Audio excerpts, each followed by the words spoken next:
아마 요즘 정치인들 중에 좀 심하게 말하면 대통령보다도 더 바쁜 사람일 수 있을 거예요. 이준석 전 대표 얘기입니다. 한국일보 오면에요. 닮았습니까, 여러분? 실물과 닮았습니까? 네, 이준석 전 대표 캐리커처를 사실 이 백예규 화백은 참 재치 있게 글도 재밌게 재치 있게 잘 씁니다. 백예규 화백. 저기 보니까 이준석 전 대표 캐리커처를 해놓고 여기에 이제 뭐 우리 MBN도 있고 쭉 방송사들 있어요. 지금까지 인터뷰를 진행한 아마 매체일 거예요. 그런데 이제 여기 뭘 들고 있어요? 굳이 뭐 말씀 안 드려도 이제 뭐 무기로 보이는 뭐 있잖아요. 그렇죠. 내부 때 썼던 그 무기. 힘. 국민의힘의 힘일까요? 근데 제목이 재밌어요. 현직 대통령과 맞짱 뜬 전 여당 대표 이준석. 야, 좀 읽어볼까요? 이준석 전 국민의힘 대표가 지지율 하락으로 고전하고 있는 여권 전체를 뿌리째 흔들고 있다. 좋은 평가는 아니죠. 윤석열 대통령의 내부 총질 당대표 문자 노출 이후 대통령과 전면전도 마다하지 않으면서다. 정치 입문 이후 방송 출연 등으로 꾸준히 다져온 여론전 능력이 그의 최대 무기다. 그를 지지하는 2030, 20대, 30대 청년들도 우군이다. 그러나 여권 내 내홍이 장기화하면서 등을 돌리는 이들도 늘어나고 있다. 이 전 대표의 능수능란한 장외 여론전이 언제까지 지속될지, 윤 대통령이 언제까지 잠자코 있을지는 일단 법원에 낸 비상대책위원회 전환 효력정지 가처분 신청 결과에 달려있다. 언론에서는 뭐 그때 좀 호들갑 떨었잖아요. 뭐 당일날 밤에 나오네, 다음날 새벽에는 나오네. 그런데 이제 이 법조계 전문가들 얘기로 들어보니까 그렇게 빨리 나올 수가 없대요. 가처분 결과가. 그러니까 또 이제 관심은 그러면 다음 주에 나올까? 뭐 또 이렇게 관심이 쏠리고 있습니다. 그런데 맞짱이라는 얘기가 있잖아요. 그래서 때마침 어제 이준석 전 대표가 우리 MBN에 왔어요. 충무로역에 MBN 스튜디오 왔어요. 김주아 앵커가 진행하는 뉴스7에 출연했어요. 관련해서 윤석열 대통령의 관계에 대한 질문에 답을 했어요. 한번 들어보시고 이어가 보도록 하겠습니다. 우리 당의 대선 후보가 되고 싶어하는 사람과 당대표 사이에는 조그만 견해의 차이가 잘못 전달되어도 큰 오해로 번질 수 있기 때문에 전 그렇게 하겠다 했고 저는 그걸 지금까지 지키면서 왔던 것이죠. 네. 그런데 그때 그 아까 말했던 텔레그램 메시지나 체리따봉 이 메시지는 그거는 그 위조의 가능성은 없잖아요. 그거는. 아, 예. 그때 제가 처음으로 대통령의 직접적인 그런 의도를 의중을 알았다. 확인했기 때문에 캡처된 사진에 무슨 오해가 있습니까? 당대표를 내부 총질러로 묘사한 것이 사실 아니겠습니까? 그런데 그 사실관계에 대한 어떠한 입장도 나오지 않는 상황 속에서 사실 그건 그냥 자존심 대결로 가는 거거든요. 그거는. 네. 예. 뭐 근데 제가 대통령이랑 자존심 대결에서 무슨 의미가 있겠습니까? 언젠가는 대통령께서 직접 저한테 말씀하실 수도 있을 것이라 생각합니다. 예전에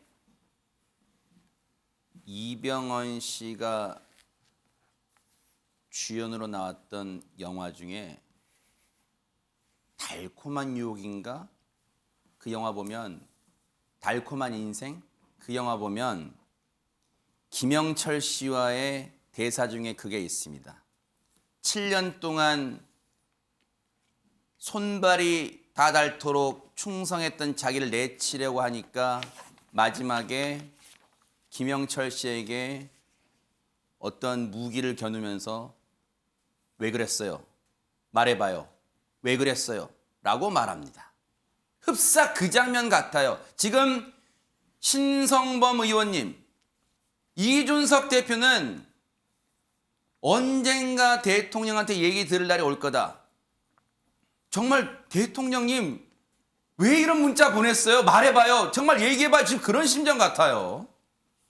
그래서 취임 100일 기자회견 때 윤석열 대통령께서 국민 여러분 잘 아시지 않습니까? 이준석 대표가 제 속을 얼마나 쓰겠습니까? 저도 마음이 상해 있던 차에 권성동 원내대표와 현역 의원들이 잘하고 있어서 문자 보내다가 표현이 조금 뭐 좀 오버했습니다. 내지는 이렇게 이 대표 미안해라고 했다면 어떻게 됐을까? 두 번째, 이준석 대표도 그게 민생을 챙기느라고 대표가 말하는지 무슨 뭐 다른 정치인 이야기한 게 못 들었다는 대통령 말에 대해서 바로 당일날 남부지방법원에 나가면서 저는 당내 민주주의에 고민하느라고 대통령께서 무슨 말씀하시는지 불경스럽게서도 몰랐습니다라고 맞받아치지 않았다면 뭐 이런 생각이 자꾸 드는 거예요.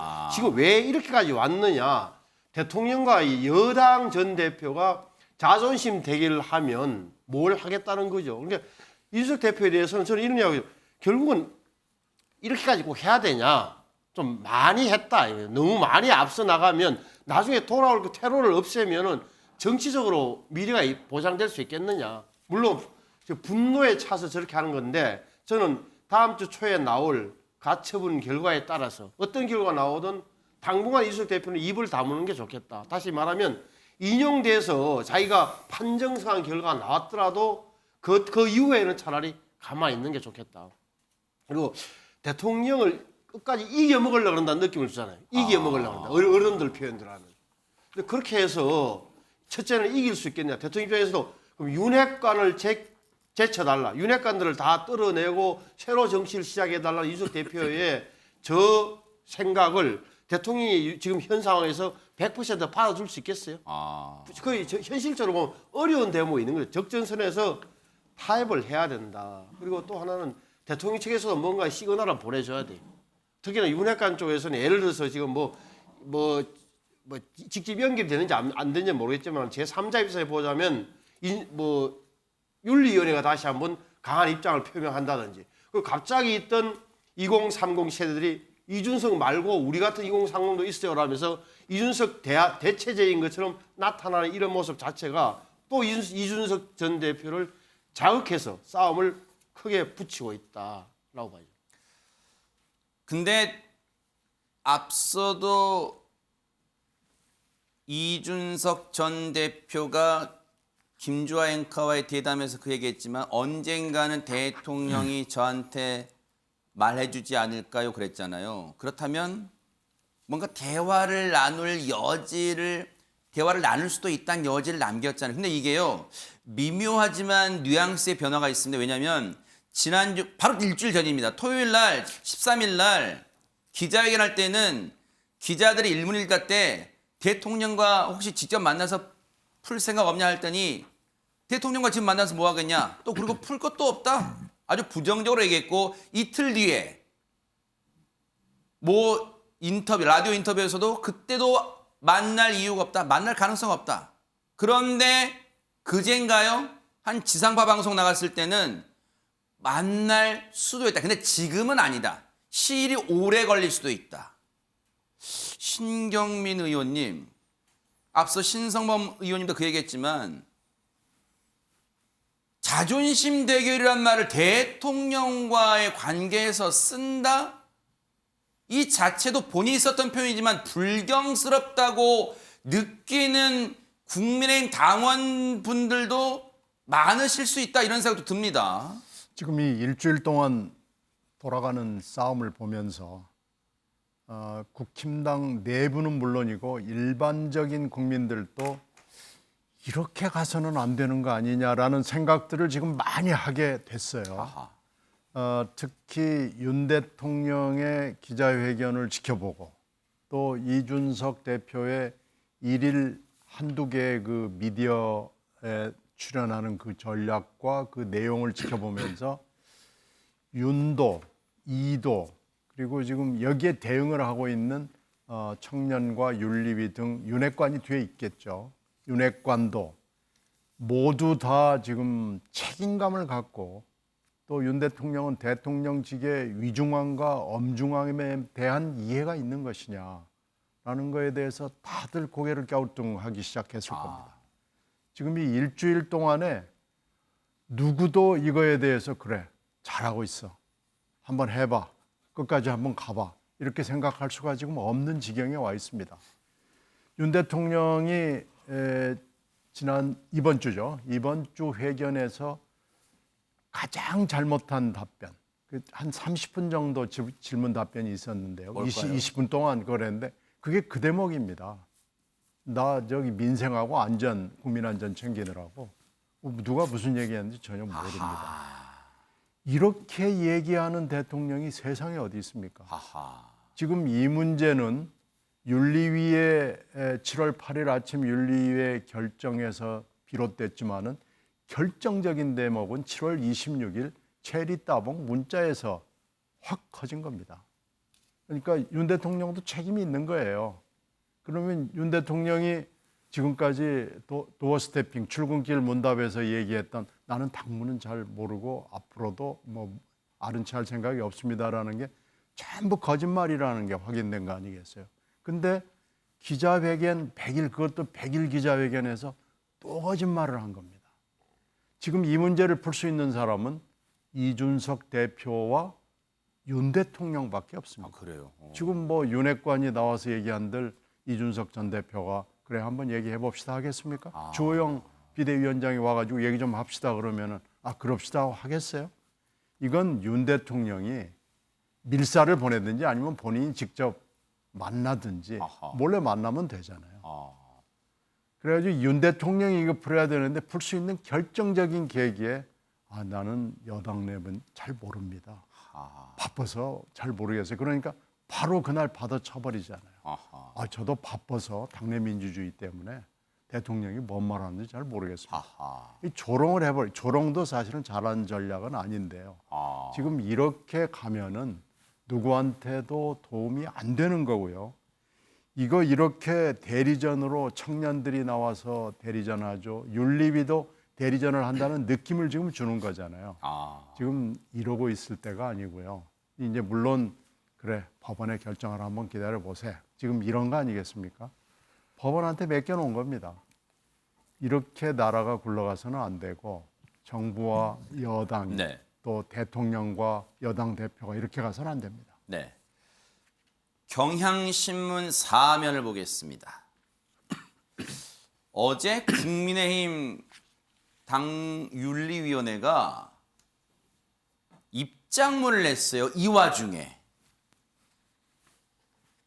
근데요. 어떤 얘기를 했냐.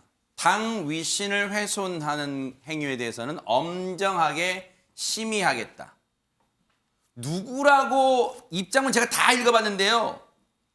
이름 석자 등장하지는 않아요. 그런데 누가 봐도 해석은 이준석 전 대표에게 향하는 것 같아요.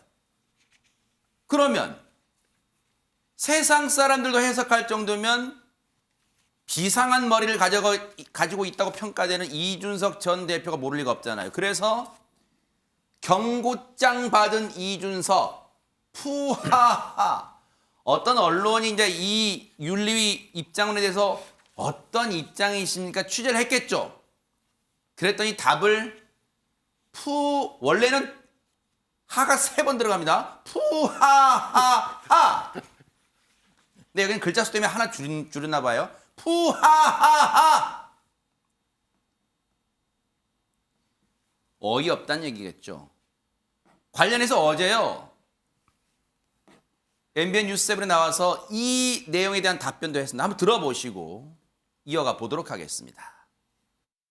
근데 제가 한 말 중에서 무엇이 문제가 되는 것인지 그리고 이제 윤리위가 지금 항상 문제가 되고 있는 것은 잣대가 고무줄이다라는 얘기를 많이 듣고 있는 거거든요. 네. 당 대표에게 내부 총질이라는 용어를 썼다면 그건 어떻게 판단할 것이냐.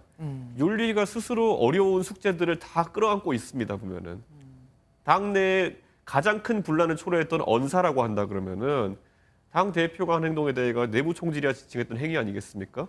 그러면은 그걸 어떻게 처결하겠습니까? 그 문자 없었으면 이 꼴 났겠습니까? 저 얘기를 들어보면 문희실 평론가님, 예. 윤리위의 무리수가 작금의 사태의 발단이었다는 뭐 그런 얘기 같기도 하고, 이거 어떻게 좀 해석해야 됩니까, 저 발언을? 징계를 받은 당사자인 이준석 전 대표 입장에서는 충분히 저렇게 이야기할 수가 있겠죠. 지금 국민의힘 여당과 그리고 정부에서 가장 리스크가 큰 사람은 누가 봐도 요즘 이렇게 여론 이렇게 보면은 언론을 보면은 이준석 전 대표이죠. 그런데 어제 갤럽에서 네. 윤석열 대통령 지지율이 25% 지난주에서 이번 주에는 3%포인트 오른 28%가 됐거든요. 그렇더라고요. 네. 그럼 이걸 뭘까 봤더니 17일, 100일 기자회견 할 때는 사실 그날은 윤석열 대통령 지지율이 오히려 떨어졌어요. 아하. 근데 그 다음날 반등을 했거든요. 그리고 갤럽에서 윤석열 대통령의 긍정평가 1위가 뭐냐? 1위를 봤더니 열심히 일한다, 최선을 다한다. 그것도 지난주에는 15% 했는데 이번 주에는 8%나 떨어진 7% 떨어진 8%로 됐습니다. 그러면 긍정평가도 하락을 했으면 지지율이 전체 지지율이 하락을 해야 되는데 오히려 올랐거든요.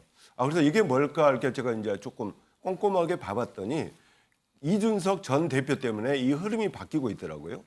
이제 이준석 리스크가 너무 크니까 지금 윤석열 당시 후보를 찍어서 대통령을 만들었던 보수층이 기한을 하고 있습니다. 보수의 기한이 일어났습니다. 그래서 갤럽 통계만 봐보면은 지난주에는 보수와 진보 격차가 2%포인트 보수가 더 많았거든요. 근데 이번 주에는 무려 6%포인트가 더 많아졌습니다. 그만큼 이준석 때문에 우리가 만든 윤석열 정부를 더 이상 혼란에 가게 해서는 안 된다. 네. 그런 마음들이 이준석을 경계하는 마음이 이제 생겼다고 봅니다. 그래서 대통령께서는 17일 기자회견에서 국민의 숨소리 하나 놓치지 않고 챙기겠다. 참 국민에 대한 절박함을 표현했습니다. 참 좋은 말이고 공감되는 말인데, 근데 이제 대통령께서 이렇게 발언한 것을 보면은 정치적으로나 정무적인 곳에는 그 절박함이 한편은 소로다, 떨어진다, 그런 느낌을 받거든요. 그래서 그날 17일 날 어떤 국민들이 바라는 새 진책을 발표를 했다면 이준석 리스크가 아닌, 거기 역작용이 아닌 본인의 힘만으로도 지지율이 올랐을 텐데 그게 없었어요. 그리고 저는 또 이렇게 지지율이 좀 오르면 걱정되는 게 이제 좀 오르고 있구나, 내가 이렇게 가도 되겠구나. 그래서 대통령과 대통령실에서 어떤 새 진책을 준비하지 않고 그냥 현상을 유지하려는 경향이 있을까 봐 걱정이 됩니다. 그것은 금방 판명이 나거든요. 자꾸 미루지 말고 네. 정말 숨소리를 듣듯이 국민 눈높이에서 국민들이 바라는 새 진책을 꼭 챙겨주길 기대합니다. 네. 이준석 전 대표가요, 사실 그동안은 자신의 이제 처지가 어찌 될지 모르는 불확실한 상황이다 보니까 다음에 전당대회 때는 자신의 뜻에 부합하는 인물을 적극적으로 밀어주겠다, 이런 입장이었어요. 근데 그제 한 지상파 방송 인터뷰 때는 물론 그런 기조는 유지하되 여차하면 내가 직접 선수로 뛸 수도 있다, 다시 한번. 그러면서 전당대회를 6월 전당대회로 치러낸다, 내년 6월에. 물론 이걸 지금 비대위가 들어줄 리는 만무하죠. 누구 좋아라고요? 라는 생각을 할 거예요.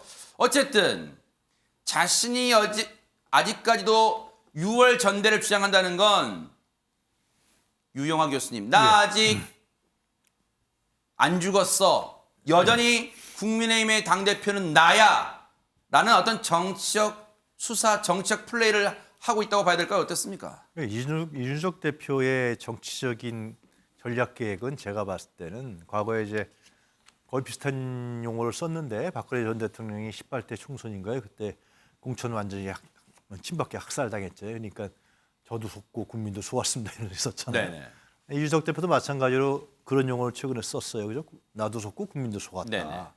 그거는 무슨 얘기냐 하면은 그러면서 이렇게 계속해서 지금 대통령하고 맞짱뜬다. 대통령에 대한 얘기를 계속 하고 있고는 나를 인정해 달라는 거예요, 정치적으로. 아. 내가 지금 여당 내 온라인 정당에 이제 플랫폼 만들어서 하겠다는 거 아니에요? 나도 이런 세력을 갖고서 여권 내 하나의 지분을 갖고서 내가 리더로서 역할을 하겠다. 그거 인정해 달라. 그때까지 하겠다라는 거죠. 그러니까 과거에 박근혜 전 대통령이 여당 내 야당 역할을 했잖아요. 그다음에 대통령 됐잖아요. 이명박 지지율이 확 후반기에 떨어지니까 비대위원장 박근혜 시켜갖고 살아났잖아요. 자기도 그런 역할을 하겠다라는 거밖에 는 안 보여요. 그러니까 윤석열 대통령 나 인정하셔. 나도 하나의 중요한 국정 운영의 축으로 파트너를 인정해라. 저는 그렇게 보이고 이준석은 그러한 아마 행보를 해 나가고 있는 거다라는데 이제 윤석열 대통령과 윤핵관들 인정 못하겠다. 너는 다르다. 이렇게 그러니까 이게 충돌이 계속 생기는 거죠. 아. 이게 인정하게 만들려고 윤석 대표는 계속 언론에 나가서 라디오에서 얘기하고 그러는 거죠. 아하. 이게 전형적인 권력 투쟁인데 아마 제가 봤을 때는 이준석 대표는 이제 과거의 박근혜 모델. 그러면서 자기가 꿈이 아주 야무찬 거죠. 당대표뿐만 아니라 당권, 그다음에 이후에 차기 대권까지 노리는 뭐 그러한 수순에서 지금 그런 부분에 대해서 알겠죠. 여권 내에서 다 안철수라든가 또 대통령을 노리고 있는 많은 사람들이 있지 않습니까? 당대표 노리는 나경원, 뭐 네. 정진석하고 이런 사람들하고 이제 특히 윤핵관하고 충돌이 격하게 일어나는 거죠. 지금. 아하. 이준석 전 대표 관련해서 아마 검색창에 이준석 치다 보면 모르긴 몰라도 연관 검색으로 자동적으로 운명의 날 이게 막 따라올 거예요.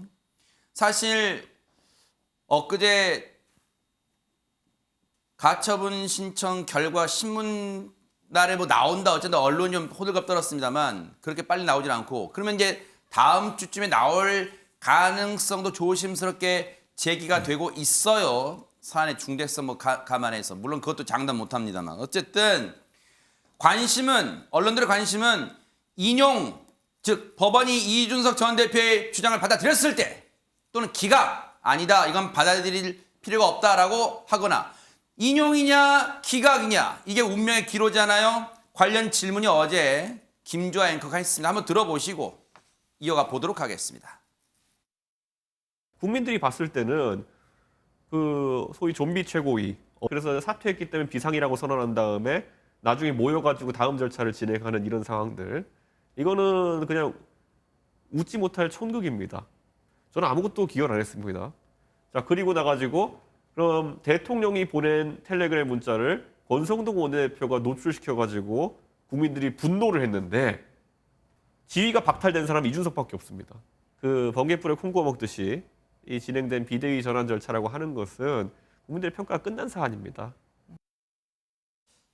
저 말을 곰곰이 해석을 해보면 신성범 의원님 이준석 전 대표 속마음 뭐 100% 헤아리기는 어렵습니다만 만에 하나 기각이 돼도 나는 손해볼 거 없다?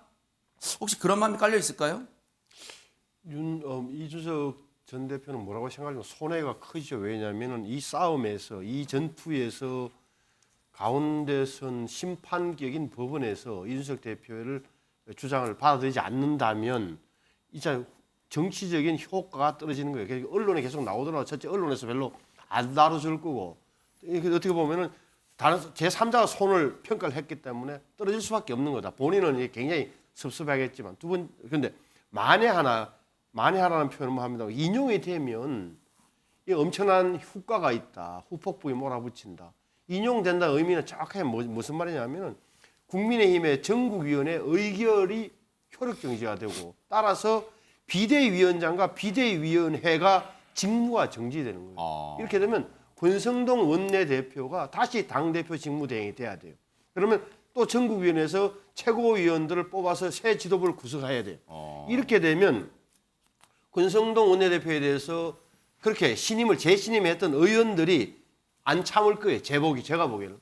그 원내대표 새로 뽑는 형국이시고. 이러면 당이 굉장한 혼란에 빠질 가능성이 있다.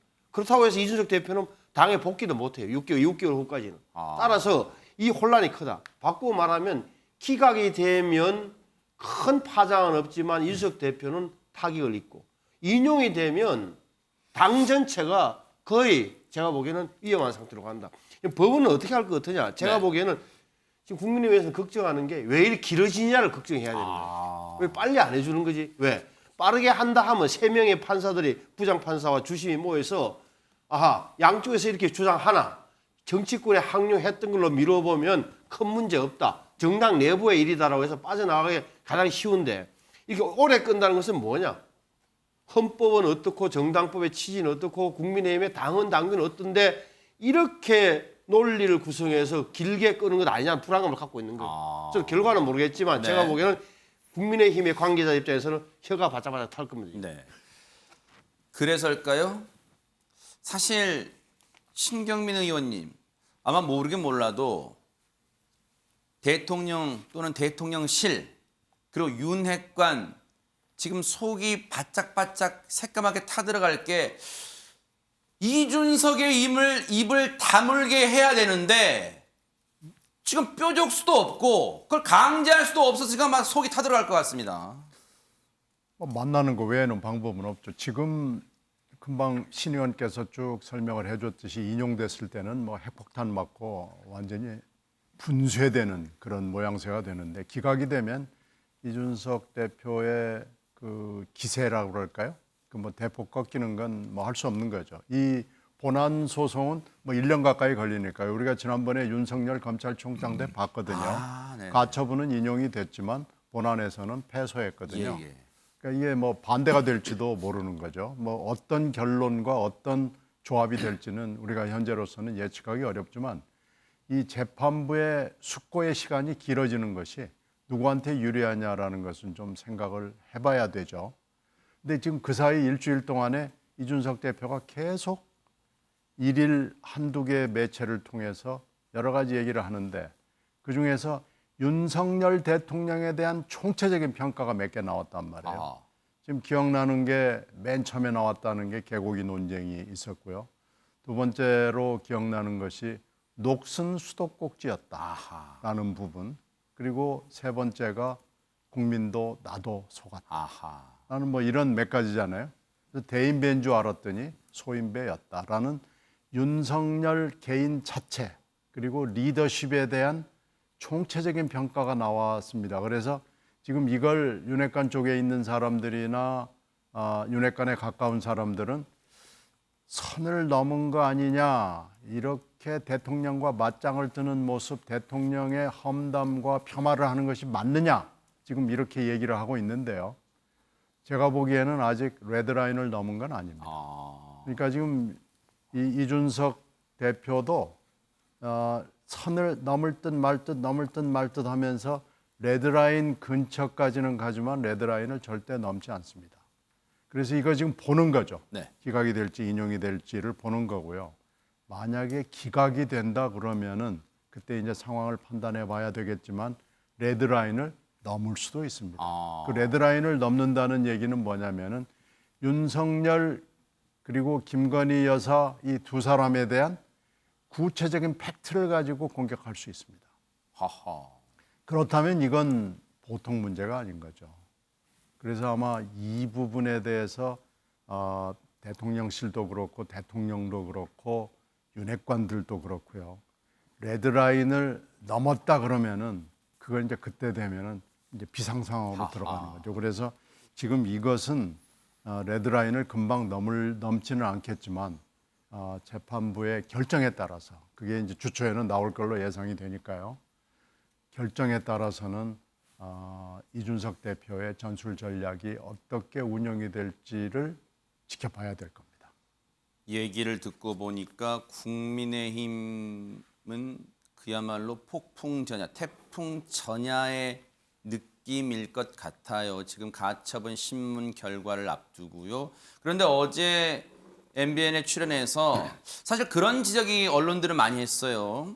지난 일주일 전 13일 기자회견 때부터 왜 윤석열 대통령, 윤핵관 등에 대한 공격 그리고 자기의 억울함을 다 주장하면서도 자신을 둘러싼 의혹 관련해서는 잘 해명하지 않냐 그런 언론들의 지적이 꾸준히 있어 왔습니다. 그래서일까요? 어제 이 질문이 나왔고 이렇게 답을 했습니다. 한번 들어보시고 이어가 보도록 하겠습니다.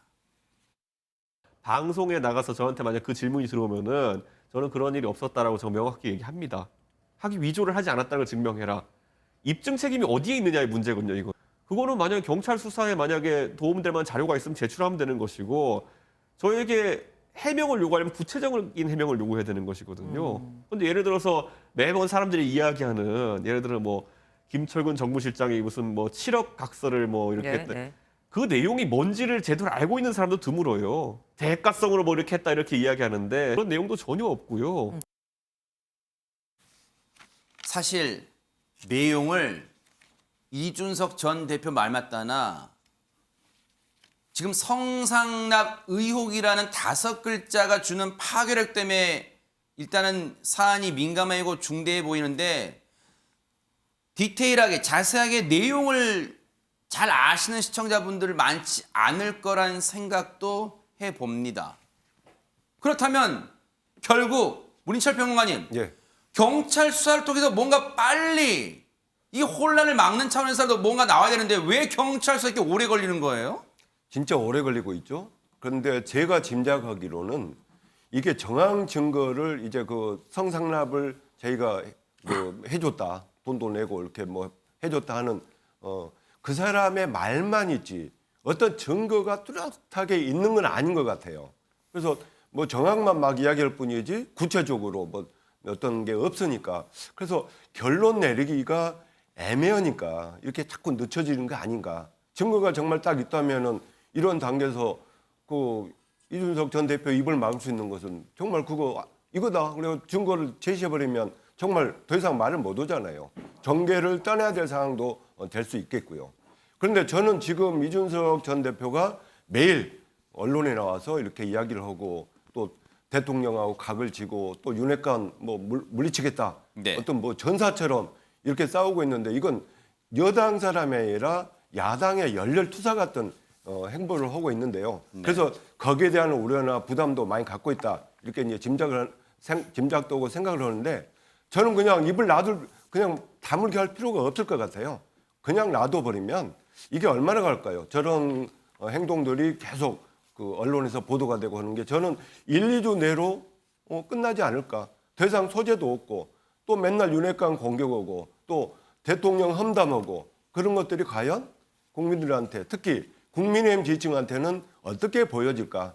그래서 저는 이준석 전 대표 뭐 요즘 한두 개 언론 출연하는데 한 서너 개, 네다섯 개 계속 출연해가지고 험담하고 열렬하게 그냥 야당 투사처럼 비판하고 그래도 괜찮다고 생각합니다.